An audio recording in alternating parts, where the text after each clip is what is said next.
Amen. Est-ce qu'on est prêt pour la parole de Dieu? Amen. Alors, on va se lever si vous voulez bien et nous allons ouvrir les Saintes Écritures. Aujourd'hui, nous allons lire dans Romains au chapitre 12. Romains chapitre 12, et nous allons lire particulièrement donc, puisque le thème c'est « N'aie pas de toi une trop haute opinion ». Ça veut dire reste plutôt dans tes petits souliers. Voyez, et Romains 12, nous allons lire particulièrement donc, on va lire à partir du premier verset pour voir le contexte. Paul va dire aux chrétiens de la ville de Rome: je vous exhorte donc, frères, par les compassions de Dieu, à offrir vos corps comme un sacrifice vivant, saint, agréable à Dieu, ce qui sera de votre part, donc de votre côté, un culte raisonnable. Ça veut dire c'est logique, voyez, c'est normal, raisonnable. Ne vous conformez pas au siècle présent, actuel, mais soyez transformés.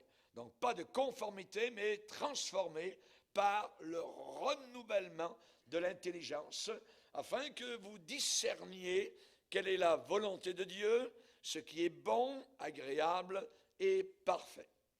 Verset 3 qui nous intéresse: par la grâce qui m'a été donnée, je dis à chacun de vous, de n'avoir pas de lui-même une trop haute opinion, mais de revêtir des sentiments modestes, selon la mesure de foi que Dieu a départie à chacun. Amen. Seigneur, nous te bénissons, Seigneur, pour l'enseignement des Saintes Écritures. Nous désirons, Seigneur, nous conformer. Nous désirons nous conformer non pas à ce monde, mais à ta volonté. Nous voulons nous soumettre, nous voulons plier, nous voulons faire plier, Seigneur Jésus, cette volonté qui est bien souvent rêche, dure, Seigneur, qu'elle soit, Seigneur Jésus, pliable et qu'elle se soumette à cette volonté qui est la tienne, car ta volonté à toi, elle est toujours bonne, elle est toujours agréable et elle est parfaite.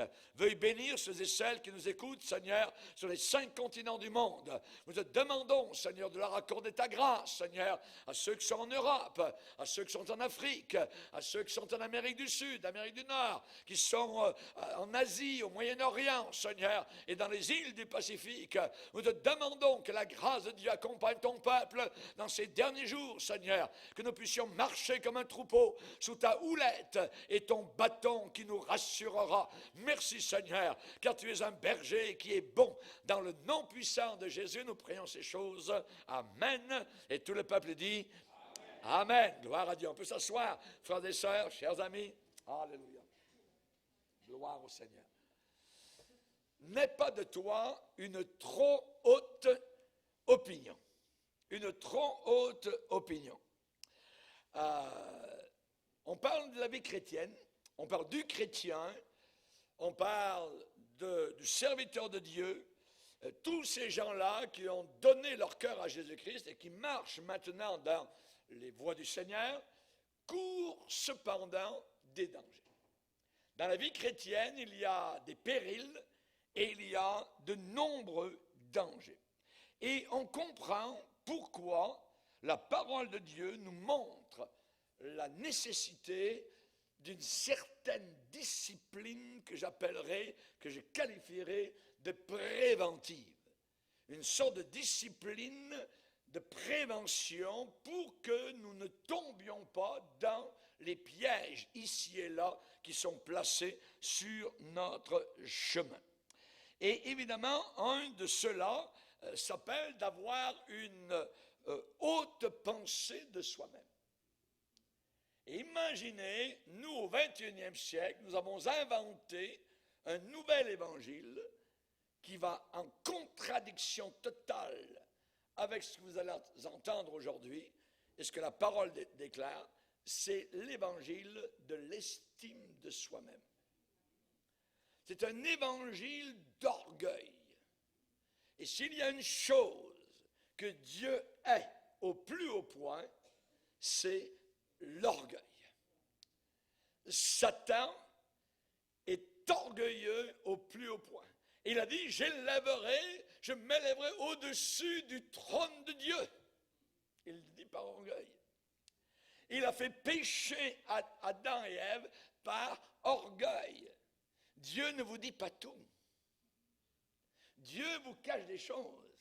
Mais si vous prenez de ce fruit et que vous en mangiez, là, vous allez être glorifié, vous allez connaître. Mais Dieu ne veut pas que vous connaissiez. C'est un mensonge, un piège. Et Satan, donc, a eu nos premiers parents par orgueil, là aussi. L'orgueil est quelque chose que Dieu est au-dessus de tout ce qui peut, je dirais, exister comme péché. Et la Bible nous dit de se revêtir de sentiments modestes. La vie chrétienne est une vie de modestie. Une vie de modestie. Modeste, qu'est-ce que ça veut dire? Le mot modeste vient du latin modus, qui veut dire mesure. Ça veut dire nous devons marcher avec mesure. Avec, je dirais, si vous prenez les souliers de quelqu'un d'autre, ce n'est pas votre mesure. Voyez, et vous allez marcher mal. Peut-être vous allez vous faire des mal aux pieds ou ainsi de suite, ou alors seront trop grands, ainsi de suite. Vous avez besoin d'avoir des souliers à votre mesure, voyez. Et dans ce mot modeste, il y a le mot mesure. C'est-à-dire, je dois marcher, je dirais, avec des sentiments très modestes et non pas orgueilleux. Il y a le péril, le danger de l'orgueil qui guette le chrétien, la chrétienne, qui guette le pasteur, qui guette le diacre, la diaconesse, n'importe qui donc peut donc être pris par cela. Et David priait en disant, Seigneur, garde-moi du pied de l'orgueil.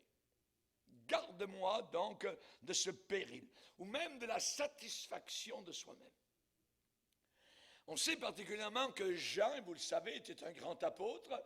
Il a écrit, évidemment, l'évangile de Jean, il a écrit 3 épîtres, et il avait un ministère, donc, de prédicateur, et il voyageait dans les églises, et il a raconté un jour, donc, dans sa 3e lettre, comment, dans une certaine église, le pasteur s'appelait Diotrephe. Et il dit, j'ai écrit quelques mots à l'église, à cette église où Diotrephe était pasteur. J'ai écrit quelques mots à l'église. Jean était reconnu, donc, je dirais, dans tout le bassin du Moyen-Orient, comme un grand homme de Dieu. Et donc, Jean a écrit quelques mots. Mais Diotrephe, qui aime à être le premier parmi eux, ne nous reçoit point. Jean, tu ne peux pas venir dans mon église. Nous t'interdisons de venir prêcher dans cette église-là. Rendez-vous compte, c'est Jean. Jean qui a posé sa tête sur le sang de Jésus, Jean qui a écrit, Jean qui était au pied de la croix, Jean qui a une connaissance de Jésus de façon merveilleuse et glorieuse, eh bien, on ne le veut pas. On ne le veut pas. Pourquoi? À cause de l'orgueil. Diotrephe qui aime à être le premier parmi eux. Les gens qui veulent être en avant, les gens qui veulent être les premiers, regardez-moi, c'est moi, j'ai fait ceci, j'ai fait cela, je suis bon, et ainsi de suite. Oui. N'aie pas de toi une trop haute opinion. C'est écrit dans la Bible. Et ici, Diotrephe, donc, était très orgueilleux. Et il a dit, c'est pourquoi si je vais, il va y aller, Jean va y aller, je rappellerai les actes qu'il commet en tenant contre nous de méchants propos. La langue de Diotrephe. Pour essayer de détruire, imaginez, la réputation de Jean, l'apôtre. Ce qui veut dire que si Jean l'apôtre, voyez, a été attaqué par des mauvaises langues, il se peut que vous le soyez vous aussi un jour, juste dans votre marche chrétienne, en marchant avec le Seigneur. Je rappellerai les actes qu'il commet en tenant contre nous de méchants propos. Voyez. Évidemment, donc particulièrement, on va parler aujourd'hui de se revêtir de sentiments modestes. Quand vous serez dans l'humilité, vous êtes en sécurité.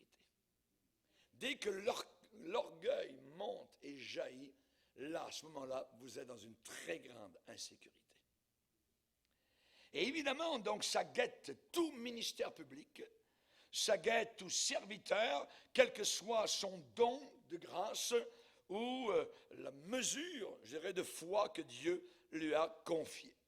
Et l'apôtre Paul écrit aux Corinthiens en disant, « Pour nous, nous ne voulons pas nous glorifier hors de toute mesure. » Nous ne voulons pas nous glorifier hors de toute mesure. On veut rester dans notre mesure. On veut rester dans nos petits souliers.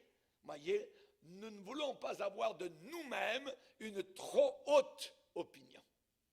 Une opinion trop élevée. L'amour est décrit dans Corinthiens 13 et il est dit que l'amour ne se vante pas. L'amour ne se vante pas et l'amour ne s'enfle pas d'orgueil. L'amour ne s'enfle pas d'orgueil. Satan est très orgueilleux, il n'a aucun amour. Aucun. Il y a aussi l'esprit de domination. Esprit de domination, ça existe dans certains milieux donc évangéliques où le pasteur est véritablement le dominateur. Il domine littéralement sur le troupeau et c'est évidemment donc au doigt et à l'œil et particulièrement l'apôtre Pierre va donner des conseils aux anciens en disant non pas comme dominants sur ceux qui vous sont échus en partage, mais soyez les modèles du troupeau. Ne pas dominer, mais être les modèles. Être les modèles, voyez. Cet esprit de domination, voyez, peut même peser très lourd sur certaines âmes jusqu'à les écraser et finalement les décourager. La Bible nous parle de certains, donc chrétiens ou serviteurs, qui attendent leur maître, mais comme le maître n'arrive pas si rapidement qu'on pourrait le croire, alors ils se mettent à faire certaines choses. On va lire dans Matthieu 24, si vous voulez bien, verset 45. Matthieu 24, verset 45. Il est dit, quel est donc, et là on a en parallèle, un serviteur fidèle, et un peu plus tard, un serviteur méchant. Le serviteur fidèle, dans Matthieu 24, verset 45, et la Bible dit qu'il est prudent. Prudent, prudence. Voyez, quel est donc le serviteur fidèle et prudent que son maître a établi sur ses gens pour leur donner la nourriture au temps convenable? Heureux, heureux ce serviteur, que son maître, à son arrivée, quand il va arriver, trouvera faisant ainsi. Donc, en train d'avoir les mains à la charrue, de travailler pour son maître. Je vous le dis, en vérité, il va l'établir sur tous ses biens. Et ensuite, on a un autre genre de serviteur. Mais, si c'est un méchant serviteur, qui a une méchanceté dans le cœur, qui disent en lui-même, qui se dit dans son cœur, mon maître tarde à venir, et s'il se met à battre ses compagnons, s'il mange, s'il boit avec les ivrognes, le maître de ce serviteur va venir le jour où il ne s'y attend pas. Et à l'heure qu'il ne connaît pas, il le mettra en pièces et lui donnera sa part avec les hypocrites. Ceux qui jouent un jeu, et c'est là qu'il y aura des pleurs et des grincements de dents. S'il se met à battre ses compagnons, voyez, mon maître tarde à venir, mon maître n'arrive pas tout de suite. On parle de l'enlèvement, on parle du retour de Jésus, mais oh ouais, et ainsi de suite. Et là, la personne se donne des permissions et commence à bing-bang. Ça peut être des coups comme ça peut être des coups par la langue, ça peut être toutes sortes de choses. Se met à battre ses compagnons. C'est très dangereux.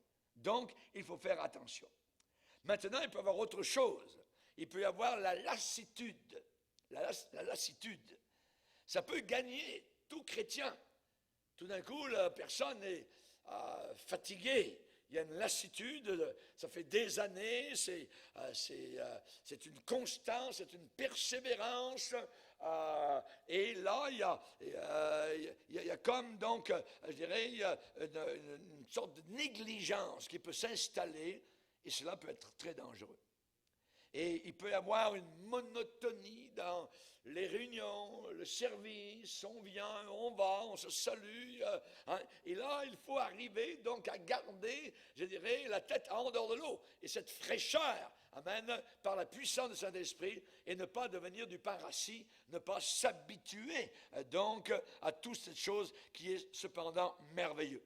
Il peut y avoir un relâchement dans la communion avec le Seigneur. Il peut y avoir une fatigue physique, ça peut arriver. Il peut y avoir une fatigue morale, voyez. Il peut y avoir un dépassement des forces physiques, voyez, et spirituelles que le Seigneur nous accorde. Et nous appelons ça un burn-out. Ça peut arriver, voyez. Et c'est la raison pour laquelle nous sommes des serviteurs et des servantes du Seigneur et non pas des forçats. Nous ne sommes pas au bagne quand on est à l'intérieur de l'Église du Seigneur. Voyez, on n'est pas lié avec des chaînes pour absolument, il faut que le coup de fouet du Seigneur, puis en avant, marche, tout ça. Et, non. Le Seigneur va plutôt dire, quand il nous voit dans une situation de lassitude, de fatigue, venez un peu à l'écart et reposez-vous un peu. Venez à l'écart. Il le dit. Il l'a dit aux disciples. Il y avait beaucoup de va-et-vient, il n'avait pas le temps même parfois de manger. Venez à l'écart et reposez-vous un peu. Voyez, un peu. Il n'a pas dit reposez-vous tout le temps. Voyez, reposez-vous un peu. Voyez. Et on a besoin, je dirais, parfois régulièrement de ce repos. On a un cas dans la parole de Dieu où l'apôtre Paul, dans ses voyages, est toujours avec une sorte d'équipe qui est autour de lui. Parfois, c'est 6, 7, parfois, c'est, je ne sais pas, une douzaine qui sont autour de lui. Et à un moment donné, donc, il devait prendre le bateau. Et l'apôtre Paul, le bateau faisait le tour d'un contournement d'une certaine montagne, ainsi de suite. Donc, l'apôtre Paul a dit, vous prenez le bateau, moi je vais faire le tour à pied. Je vous rejoindrai quand le bateau va arriver donc à l'autre port. Pourquoi l'apôtre Paul a-t-il voulu marcher à pied tout seul et laisser donc les autres prendre le bateau? L'apôtre Paul a désiré lui-même donc aller à pied jusqu'à la ville de Assos. Ça nous le dit dans les Actes des Apôtres, voyez. Donc il a laissé ses compagnons faire le tour du promontoire, donc ce bout d'île, voyez, ou presqu'île, avec le navire, et pendant que lui, il allait marcher solitaire. Pourquoi voulait-il être seul? Je pense qu'il voulait être seul avec le Seigneur. Je pense qu'il voulait marcher, avoir un temps de prière, de communion, donc pour être uniquement avec son Seigneur, pour être là le long de la route, dans une communion précieuse avec Jésus. Il avait lui aussi des va-et-vient, il était tout le temps avec des gens autour de lui et il voulait donc être à part. Et nous avons besoin, nous aussi, de ces moments précieux, donc, avec le Seigneur. Et par rapport à ces différents pièges que je viens de citer, il y en a beaucoup d'autres, mais pour vous en montrer quelques-uns, eh bien, nous avons toujours le Seigneur qui veille sur ses enfants. Il a toujours son œil. Et j'appelle cela parfois une discipline préventive du Seigneur. Il veut nous prévenir de dangers, de périls et parfois de chutes que nous pourrions avoir. Donc le Seigneur nous discipline. Et ça, on n'en parle pas souvent, de la discipline du Seigneur. Dès qu'il nous arrive quelque chose de mauvais, nous disons, Seigneur, délivre-moi. Voyez, mais je vais vous montrer ce matin que parfois le Seigneur peut permettre ces choses que nous appelons mauvaises arriver sur nos vies par une discipline préventive. Dieu qui voit bien plus loin que notre bout du nez, lui, il voit du haut des cieux et il sait si je vais chuter, si je vais tomber dans une fosse quelque part en avant du chemin, et il va me prévenir de cela. Il va essayer de m'empêcher de cela. Et il va permettre dans ma vie certaines circonstances qui vont me coller à lui. je vais être quasiment obligé de me coller à Jésus comme jamais je l'ai été auparavant. Et je vais vous expliquer. Voyez, la discipline préventive du Seigneur envers ses enfants. Ce n'est pas que les serviteurs ou les servantes soient devenus irresponsables. Non, c'est simplement un amour que Dieu a envers nous, une sollicitude que Dieu a envers nous. Il est notre maître envers ceux qu'il utilise dans sa maison et dans sa moisson. Et même le plus grand des apôtres, qui s'appelle Paul, eh bien, en avait besoin. Cette discipline préventive. La discipline divine au cours de son ministère. Il a été à l'école de Dieu toute sa vie. Toute sa vie. Il y a des gens qui pensent qu'ils sont venus au Seigneur et que maintenant ils connaissent pas mal toute l'affaire, tout ça, puis ça va aller, tout ça. Il n'y a jamais de la vie. On apprend tout le temps dans la marche avec le Seigneur. Et on a besoin qu'il nous enseigne. Il est un maître, nous sommes les disciples. Et nous chantons ce cantique que j'aime beaucoup. Enseigne-moi, Seigneur, enseigne-moi ta vérité. Conduis-moi pas à pas dans la vie de la foi. Illumine ma voie, enseigne-moi. Quand je suis triste et lassé, enseigne-moi. Quand je ne te vois pas ou que je ne te vois plus, Seigneur, enseigne-moi. Ne me lâche pas, Seigneur. Dans les temps de tristesse, comme dans la détresse, Seigneur, dans ma faiblesse, enseigne-moi. Quand le doute est dans mon cœur, quand le doute est en moi, enseigne-moi. Quand ma voie est toute obscure, ténébreuse, enseigne-moi. Et quand le soleil revient et que brise sur mon chemin, amène ta lumière, lorsque je tiens ta main, enseigne-moi. Toute ma vie, Seigneur, enseigne-moi. Le moment où nous pensons que nous n'avons plus besoin d'enseignement, nous sommes finis. Nous sommes finis. Nous avons besoin tout le temps d'apprendre, d'apprendre, d'apprendre, d'apprendre. Pourquoi? Parce que Dieu est infini. Et quand on a affaire à ce Dieu merveilleux, ce que nous avons mangé hier, ce qui nous reste, c'est rassis. On a besoin d'une nouvelle fraîcheur, d'un nouveau pain, de nouvelles expériences avec Dieu. Et Dieu permet qu'arrivent dans notre vie certaines circonstances pour justement nous faire croître et grandir. Et l'apôtre Paul, donc, a eu dans son ministère cette discipline du Seigneur. Paul a dit, je me glorifierai de mes infirmités. Je me glorifierai de mes infirmités. Pensez donc, voyez, de mes infirmités. Et le but de la discipline que Paul a subi, pourquoi a-t-il subi la discipline? Il a vu Jésus, il a entendu Jésus à Damas. Le Seigneur lui est apparu, imaginez, une expérience formidable que la plupart des chrétiens n'ont jamais eue. Et il déclare qu'il a besoin d'être enseigné. Ça veut dire qu'on a besoin d'apprendre. On a besoin de connaître plus, voyez. Et le but de la discipline, chez Paul ou chez nous, eh bien, il va le dire, c'est pour que je ne sois pas enflé d'orgueil.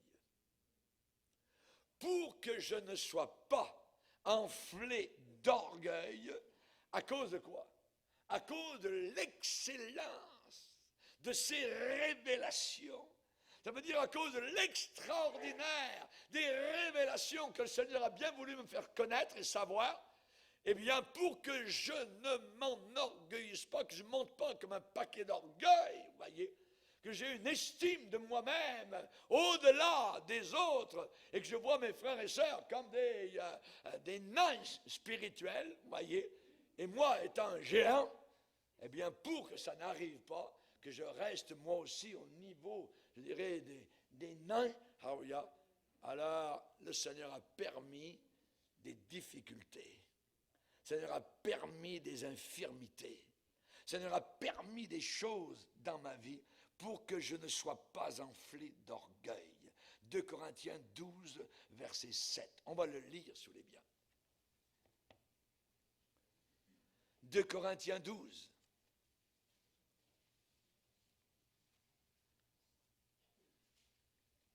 De Corinthiens 12 et au verset 7. Et pour que je ne sois pas enflé d'orgueil. L'orgueil, c'est une enflure, voyez. Nous, on dit au Québec, on dit ici un paquet d'orgueil, voyez. Enflure, enflé. Je ne sois pas enflé d'orgueil à cause de l'excellence de ces révélations. Il m'a été placé une écharde dans la chair. C'est quoi cette écharde-là? Ouais. On n'aime pas des échardes, ouais, dans la peau. Bien lui, il lui a été placé une écharde dans la chair, un ange de Satan pour me gifler, pour me souffleter et m'empêcher de m'enorgueillir. 3 fois j'ai prié le Seigneur de l'éloigner de moi. Et il m'a dit, ma grâce te suffit. Car ma puissance s'accomplit dans la faiblesse. Et Paul de conclure en disant, je me glorifierai donc bien plus volontiers de mes faiblesses, afin que la puissance de Christ repose sur moi. C'est pourquoi je me plais. On n'est pas arrivé à ce stade-là, on a besoin de travailler. C'est pourquoi je me plais. Voyez, il dit, c'est plaisant pour moi. Je me plais dans les faiblesses, dans les outrages, dans les calamités, dans les persécutions, dans les détresses pour Christ. Car quand je suis faible, c'est alors que je suis fort. C'est tout à fait différent de ce que nous entendons évidemment dans le monde, avec la pensée positive, avec l'estime de soi, avec tout ça. La Bible, elle nous ramène dans nos petits souliers. On sait que le roi Saül, quand il a été appelé de la part du Seigneur, il était très bien, il a marché dans l'humilité. Et plus tard, l'homme de Dieu est venu vers lui et lui a dit, quand tu étais petit à tes propres yeux, Dieu t'avait établi pour être le roi sur Israël. Mais maintenant, comme tu es monté dans une enflure d'orgueil, Dieu te rejette. Et Dieu l'a rejeté. Voyez. Et nous voyons particulièrement, et on a vu des chrétiens qui ont marché un certain temps avec le Seigneur dans l'humilité, dans la douceur. Puis tout d'un coup, on voit un tournant dans leur vie où l'orgueil les prend, les saisit, tout ça. On dirait que ce n'est plus le même genre de personne. Et toc, Dieu les rejette. Ou eux-mêmes s'éjectent. Pour que je ne sois pas enflé d'orgueil. Pendant toute sa carrière, l'apôtre Paul a été l'objet constant d'une éducation permanente. Il était en éducation permanente à l'école du Seigneur, afin de tenir le moi en échec. Voyez. N'aie pas de toi une trop haute opinion, mais revêt des sentiments modestes dans ta mesure. Le danger n'était pas pour l'apôtre Paul d'avoir été un jour enlevé de la terre et il est monté jusqu'au premier ciel. Ensuite, il a passé le premier ciel. Il est arrivé dans le deuxième ciel. Et ensuite, il a passé le deuxième ciel et il est arrivé dans le troisième ciel où il a vu des choses glorieuses, puissantes, merveilleuses, la lumière, la gloire, la ville céleste. Il a vu le Seigneur. Il est entré par les portes de gloire. Imaginez. Le danger n'était pas dans ce qu'il a vu, dans ce que Dieu lui a permis donc de voir. Non. Mais le danger était en revenant de s'enorgueillir à cause des révélations qu'il avait reçues, de devenir orgueilleux. Vous ne savez pas où là, vous ne connaissez rien. Il aurait pu, paquet d'orgueil, voyez. Il aurait pu perdre son ministère, voyez. Il aurait pu se vanter. Voyez. Alors Dieu a permis à un démon de venir. Je ne suis pas un petit Dieu, je suis encore un homme, voyez. Ensuite, peut-être une infirmité dans son corps. On pense peut-être avec ses yeux, quelque chose qui le rendait laid, affreux. quand il est arrivé chez les Galates l'ont reçu malgré quelque chose qu'on ne dit pas dans la parole de Dieu ce qu'il avait vraiment. Mais ils n'ont pas eu de dégoût. Et la manière que c'est écrit, les Galates auraient pu avoir du dégoût par rapport peut-être au visage de Paul, ou je ne sais pas, voyez. Et là, non, ils l'ont accepté, ils l'ont reçu, voyez, comme serviteur du Seigneur. On peut aller au 3e ciel. Il faut savoir en redescendre et rester encore, rentrer dans ses petits souliers. Rentrer dans ses petits souliers. N'aie pas de toi une trop haute opinion.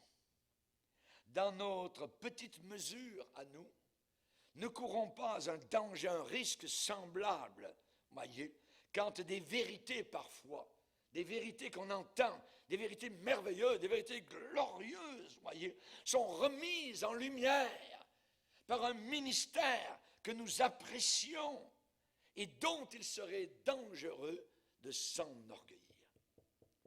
Il ne faut pas s'enorgueillir.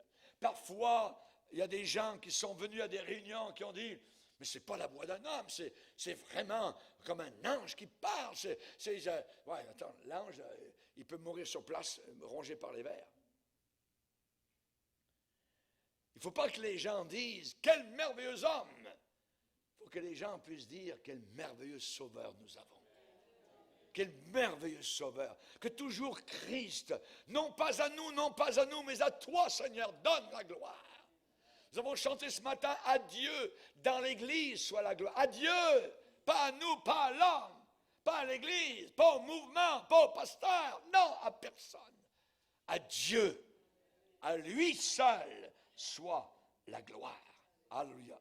La Bible dit, qu'as-tu, ce que tu as, qu'as-tu que tu ne l'aies reçu, ce que nous avons, ce que nous donnons autour de nous, ce que nous témoignons, ce que nous avons expérimenté avec Dieu, nous l'avons reçu. Ça ne vient pas de nous, voyez. C'est quelqu'un d'autre qui nous l'a donné. Nous étions vides, nous étions tohu-bohu, nous étions, on dirait, ni queue ni tête, voyez, sans odeur, sans couleur. Nous étions de l'eau insipide.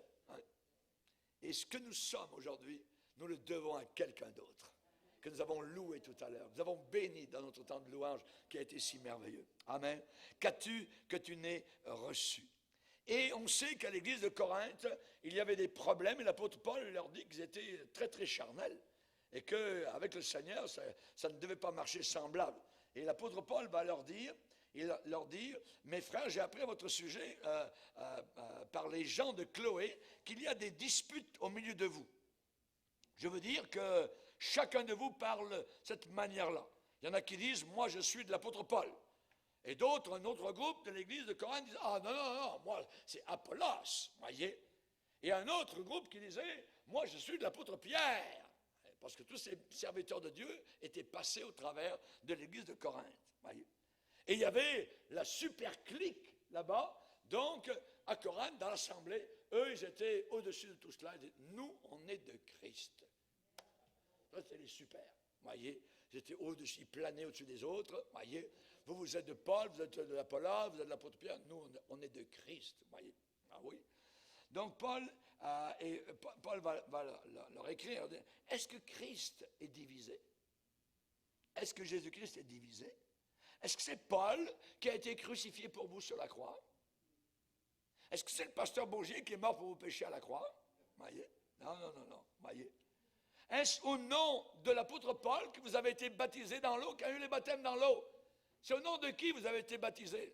Au nom de l'apôtre Paul? Non, voyez.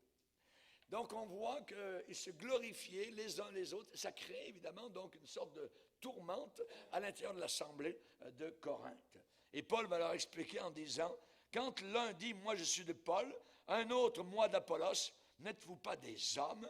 Qu'est-ce donc qu'Apollos et qu'est-ce que Paul? Des serviteurs. Simplement des serviteurs, voyez, par le moyen desquels vous avez cru, selon que le Seigneur l'a donné à chacun. Et Paul va dire, moi j'ai planté, j'ai été le pionnier, voyez, j'ai planté, mais ensuite, après moi, Apollos est passé et il a arrosé. Il a arrosé. L'un a planté, l'autre a arrosé, mais Paul ajoute, c'est Dieu qui fait croître. C'est Dieu qui fait croître. Voyez. Vous pouvez semer une semence, si vous êtes fermier, voyez, vous pouvez arroser la semence, mais ce n'est pas Dieu qui fait croître, rien ne va se passer. C'est Dieu qui donne la croissance. C'est Dieu qui donne la vie. Amen. Ce que nous avons, nous le devons au Seigneur et ne jamais se glorifier par rapport à des hommes, par rapport à ceci, à cela. N'aie pas de toi-même une trop haute opinion. Amen. Alléluia. 3 fois, l'apôtre Paul a supplié le Seigneur. Imaginez, il s'est mis dans la prière et il a prié fort. Voyez, il a prié le Seigneur. Qu'est-ce qu'il a demandé? Seigneur, s'il te plaît, enlève-moi cette écharde. Enlève-moi cette écharde. Ça m'entrave. Ça me gêne, ça m'empêche. Je ne suis pas aussi libre que j'aimerais l'être, Seigneur. S'il te plaît. 3 fois. Aucune réponse. Et dans l'épreuve, le Seigneur lui a répondu à la fin de la 3e fois. Il lui a dit, ma grâce te suffit.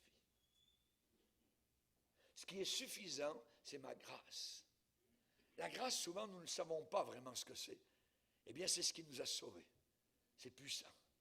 C'est ce qui nous a fait passer des ténèbres à la lumière, de la puissance de Satan à celle de Dieu. La grâce de Dieu nous suffira pour marcher tout le long jusqu'à la fin. Ma grâce te suffit.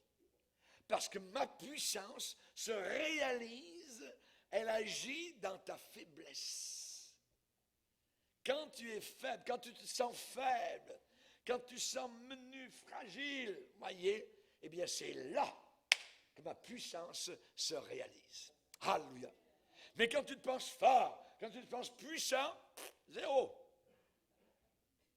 Rien. Oui. Humblement, l'apôtre Paul pouvait dire, je prends plaisir dans les infirmités, parce que quand je suis faible, c'est alors que je suis fort. Ma grâce te suffit. C'est la condition nécessaire et suffisante, la grâce de Dieu. Est-ce que tu es sous la grâce de Dieu aujourd'hui? Amen.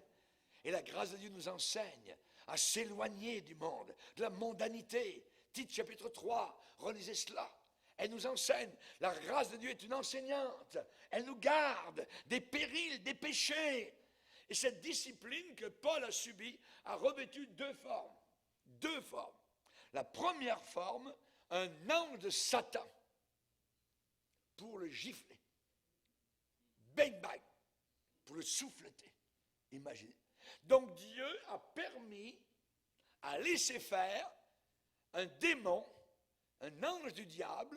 Ça ne veut pas dire qu'il était possédé, que quoi que ce soit. Mais, donc, on sait que Satan a attaqué Job. Job n'a jamais été possédé, mais il a vu ce que Satan a fait autour de lui. Voyez. Et pour Paul, eh bien, il y a eu des gifles. Il a eu toutes sortes de difficultés. C'était la première chose. La deuxième forme de la discipline de Dieu, son arrêt de mort.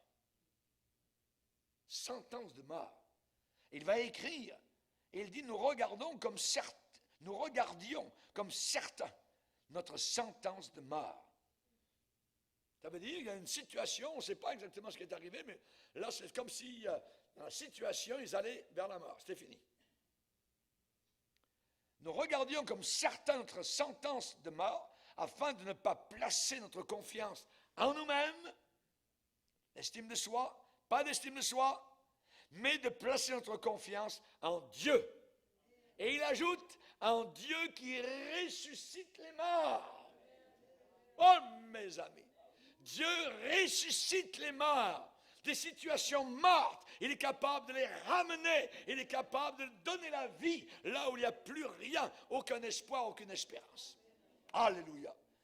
Afin de ne pas placer notre confiance en nous-mêmes, mais de la placer en Dieu. Paul a eu des oppositions extérieures, des persécutions, des souffrances, et il a eu de l'opposition à l'intérieur de la part de certaines assemblées que possiblement lui-même avait fondées. Il dit, nous sommes sans cesse livrés à la mort à cause de Jésus. À un endroit, il va dire, on a été affligés de toutes sortes de manières, de tous bords, tous côtés, on a été attristés. Des luttes au dehors, des craintes au dedans. Ça, c'est la vie chrétienne. Ce que vous entendez, ce n'est pas juste saute, crie, roule, ainsi de suite, voyez. Ça, c'est la marche chrétienne au travers des années, voyez. L'écharde.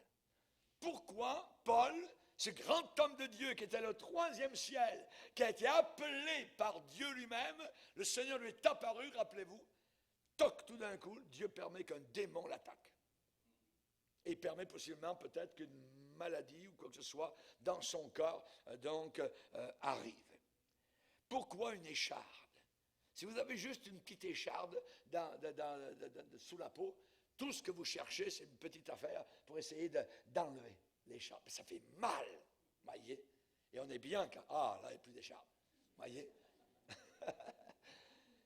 Une écharde, ça fait mal. Il a eu cette écharde, l'apôtre Paul, voyez. Et Dieu a permis, je dirais, que Paul ait cette écharde dans la chair. Et en plus de ça, le Seigneur a voulu maintenir cette écharde.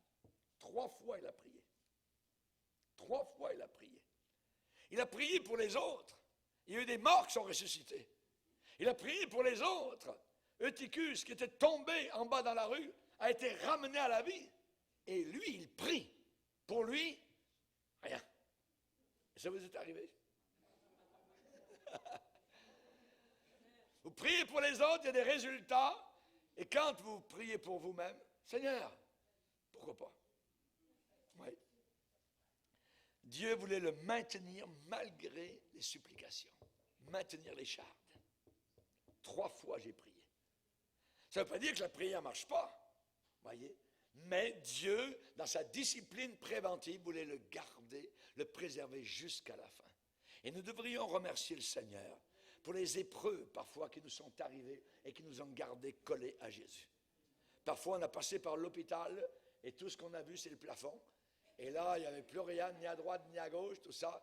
Et là, on était avec le Seigneur. Et là, ça nous a gardés plus proches de Dieu. Et on est ressorti de l'hôpital, je dirais, moins confiants en nous-mêmes et avec une confiance plus grande dans le Seigneur. Alléluia.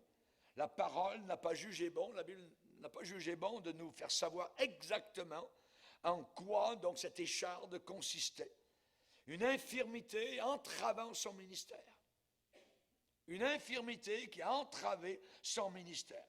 Et on sait que les adversaires, l'apôtre Paul a eu beaucoup d'adversaires.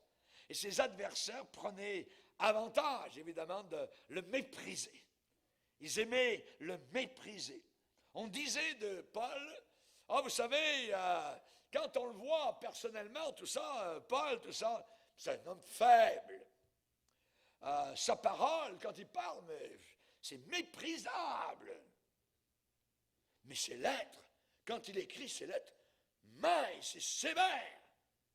Ses lettres sont fortes, voyez. Il est dur. Voyez. On a dit toutes sortes de choses, l'apôtre Paul. Aux Galates, il leur a dit, quand je suis allé chez vous, vous ne m'avez pas méprisé, ni rejeté avec dégoût, alors que j'étais mis à l'épreuve par ma chair. Les Galates ne l'ont pas rejeté. Et pourtant, il avait une épreuve dans sa chair. Et cela a créé chez Paul une souffrance continuelle. Ça le gardait. C'est comme si vous avez un mal de dents continuel. Voyez, ça vous garde. Voyez, dans la prière constante. Seigneur, s'il te plaît. Quand est-ce que le dentiste va arriver? Quand est-ce que je vais pouvoir y arriver? Quand est-ce mon rendez-vous? Parce que là, vous sentez votre cœur battre dans vos dents, dans vos mâchoires. Voyez, boum, boum, boum, boum. Voyez. Souffrance continuelle. Mais Paul est conscient. Il est conscient que Dieu avait envoyé cette discipline. Maintenant, il est avec une parole. Ma grâce te suffit. Ma grâce te suffit. Ma grâce est suffisante, Paul. Voyez. Et Dieu a maintenu cette écharde un certain temps. Et il avait appris à l'accepter, donc, de la main du Seigneur. Et l'écharde disait quoi, l'apôtre Paul? Eh bien, Paul, tu n'es pas un petit Dieu. Tu es simplement un vase de terre. Simplement ça. Amen. Vous avez vu un tuyau se glorifier? Un tuyau, voyez, tuyau en fonte ou en cuivre, tout ça. Jamais le tuyau va se glorifier parce que l'eau passe au travers, voyez. C'est l'eau qui est une bénédiction, pas le tuyau. Le tuyau est simplement utile. Il est un serviteur pour que l'eau puisse passer, pour que la bénédiction puisse rafraîchir. Et nous, chrétiens, nous sommes uniquement des tuyaux. Amen. Et si les hommes marchent sur nous, pas de problème, pourvu que l'eau passe. Et tant que l'eau passe, il n'y a pas de problème. Mais c'est quand le tuyau est bouché, là, le problème est avec le tuyau.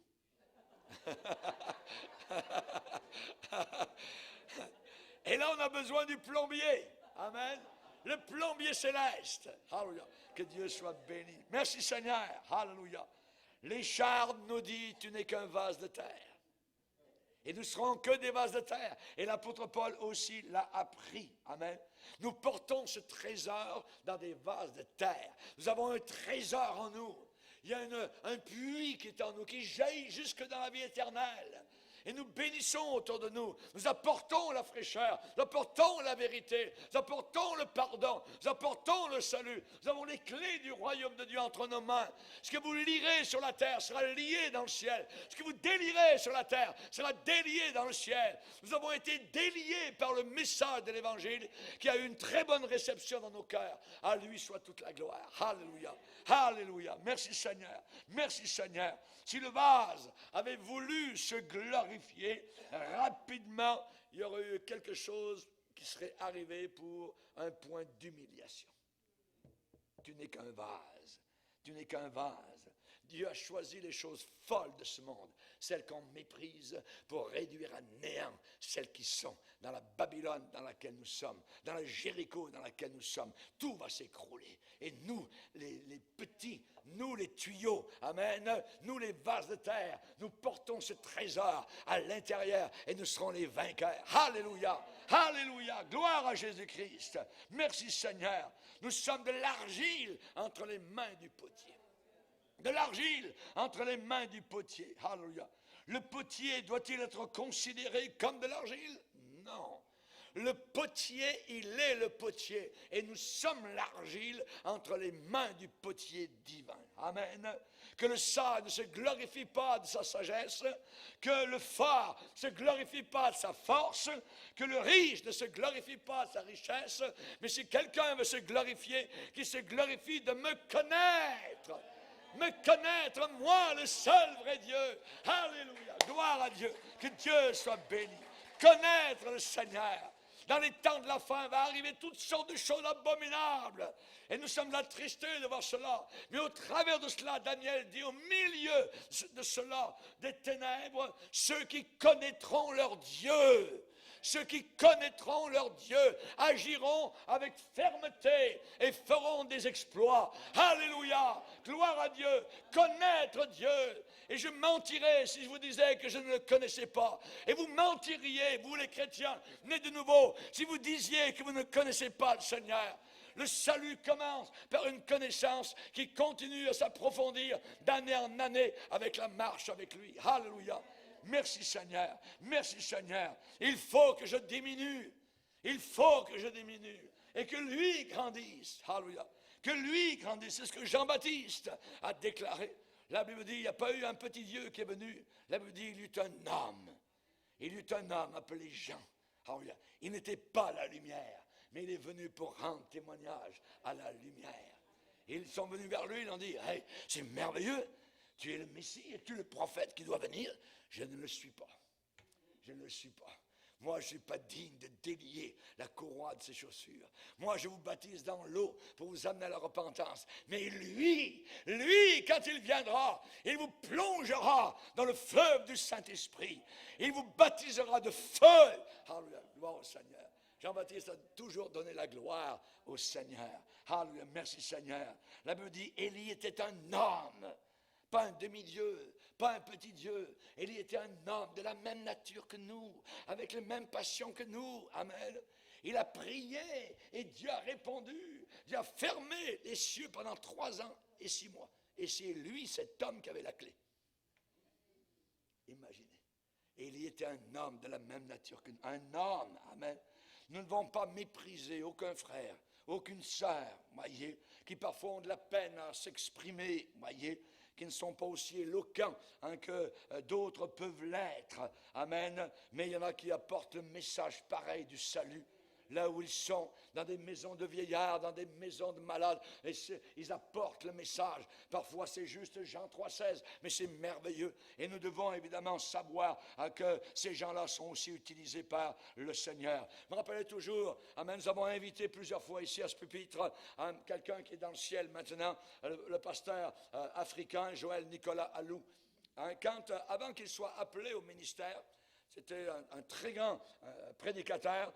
Lorsqu'il est mort en Côte d'Ivoire, il y avait plus de 10 000 personnes qui étaient à son enterrement dans le stade national de la Côte d'Ivoire. Et il nous a raconté, à moi et mon épouse, avant qu'il soit donc au Seigneur, c'était un bègue. Voyez. Mais quand le Saint-Esprit est venu sur lui, cet homme pouvait prêcher. La parole de Dieu sortait.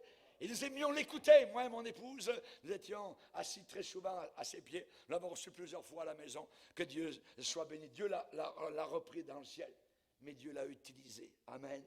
Dieu l'a utilisé. Je me rappelle toujours aussi, quand j'étais pasteur, un jour, à une réunion de pasteurs, un prédicateur a été invité. Il s'appelait Kenneth Ware. Et lui aussi était bègue. Tout petit, il ne pouvait pas parler. Et il était comme ça. Et un jour, quand il était tout petit, un prédicateur qui s'appelait Smith Wigglesworth est venu. Et il a dit, jeune homme, sors ta langue.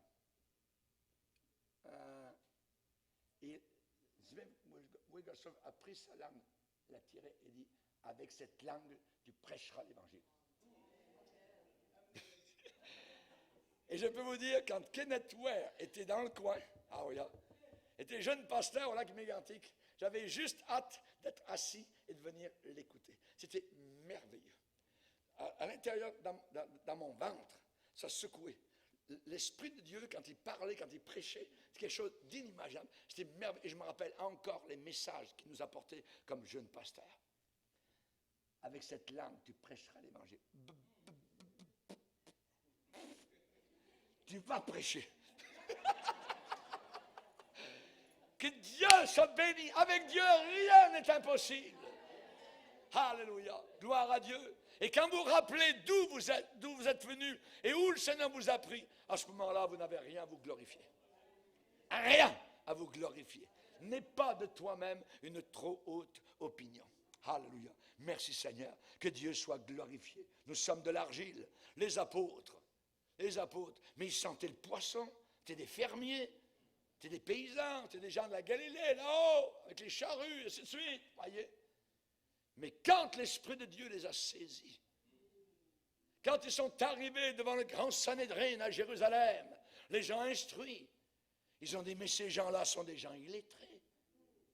Ils n'ont pas d'instruction. Ils ne sont pas allés à l'école, ils ne connaissent rien. Mais ils les reconnurent pour avoir été avec Jésus.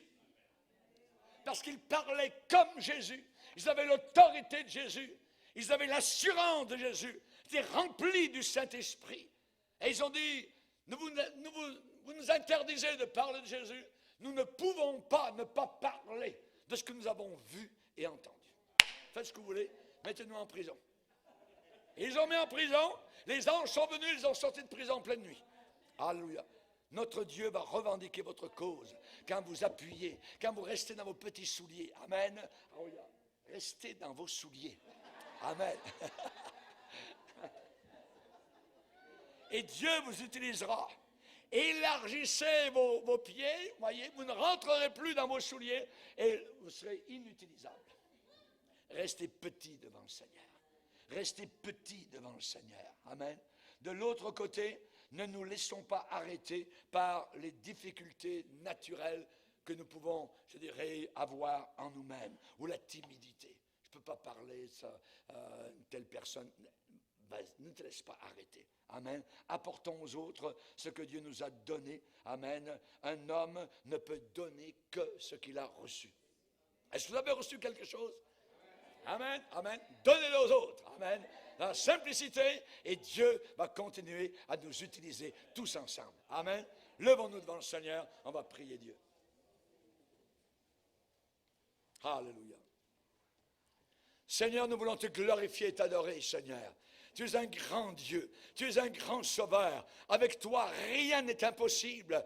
Tu habites non pas sur la terre, mais au-dessus de la terre, Seigneur. Tu tiens, Seigneur, l'univers dans ta main. Avec toi, rien n'est impossible. Tu veux bénir, Seigneur. Tu veux continuer à sauver. Tu veux continuer à utiliser, Seigneur, des canaux, Seigneur, qui seront propres et utilisables, afin que la bénédiction coule au travers d'eux. Utilise notre assemblée. Utilise notre Église, utilise le frère, la sœur, Seigneur, que nous ne laissions pas arrêter, Seigneur, par la lassitude, par l'orgueil, car ta grâce nous suffit. Ta grâce est suffisante, Seigneur. Que Satan vienne nous frapper, que Satan vienne nous gifler, ça n'a aucune importance. Nous continuerons, Seigneur. Si nous avons des combats à l'intérieur, des combats à l'extérieur, nous allons continuer à te servir, Seigneur. Nous allons continuer, Seigneur Jésus, à bénir ton Saint-Nom. Et nous dirons avec Job, Dieu a donné, que son nom soit béni. Dieu a ôté, que son nom soit béni. Seigneur, nous te bénissons envers et contre tout. Nous ne regardons pas à nos circonstances. Nous regardons à toi seul, Seigneur. Car toi seul est digne de la louange. Toi seul est digne de l'honneur. Toi seul est digne de la majesté. Merci Jésus de nous avoir sauvés et libérés. Amen et amen. Et tous les